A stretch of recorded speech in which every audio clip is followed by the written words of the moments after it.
Hey everybody, I'm Megan Rohr and I am the Senior Church Communications Specialist at Glide Memorial Church. And with me today is Rick Ross, who I think I'm being interviewed about the prayer circle today. So, hi, everybody. yeah, so glad to have you here. Will you start by just sharing a little bit about yourself, maybe what your leadership role is at Glide?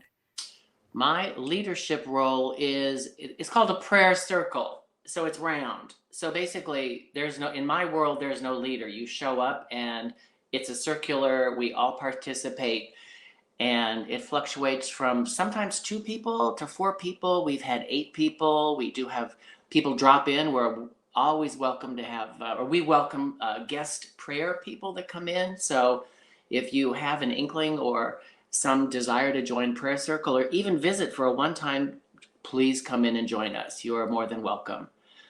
And tell me, Megan, what other questions you might have.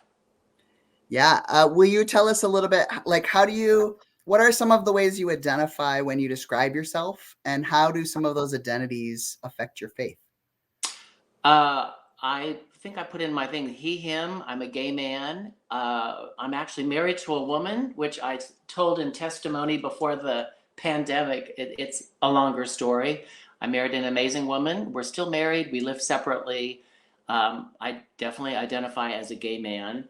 And it was when we sort of separated, it was like 2015. And in 2016, I discovered Glide because of Marvin K. White found me and a dear friend, Tyler Jones, at a Sylvester. It was a theater piece about Sylvester. It was like, yeah, it was 2016, like early March maybe. And there was a huge group of people that were super fun in the theater. And afterwards, we said, like, who are you guys? And they're like, we're from Glide. And I'm like, oh, okay, I've heard of it. And they're like, heard of it? And I'm like, no, I've never been. So they said, well, come. I attended the next, like 4 days later, I went that Sunday on my own, was pretty actually scared. I'm like, what am I getting into? Had an amazing experience. Invited Tyler Jones the next week, and the rest is history. So that answers some question. You can clean it up. This interview, you can snip and cut and do whatever you want. You're doing great. You You're can doing censor great. the whole thing. Well, Marvin said I'm supposed to ask you about Warhol. Andy Warhol. I have a video on YouTube that a friend of mine in New York just sent me about a year ago. My friend Raina, I used to work with at a store called Fiorucci, she sent me this link and said, we're on YouTube. It's a 10-minute silent video by a photographer, Anton Parrish.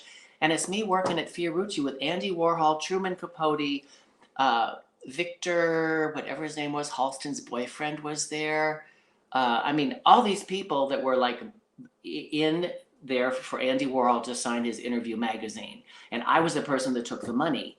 So you'll see me there in the red sweatshirt for 10 minutes, like gabbing. And I mean, it was an amazing documentary. I'm like, oh my God, I have proof. And then there's a second one where I'm in it minorly, but there's one where I'm in it for 10 minutes straight, and it's pretty incredible. So I can back up my story.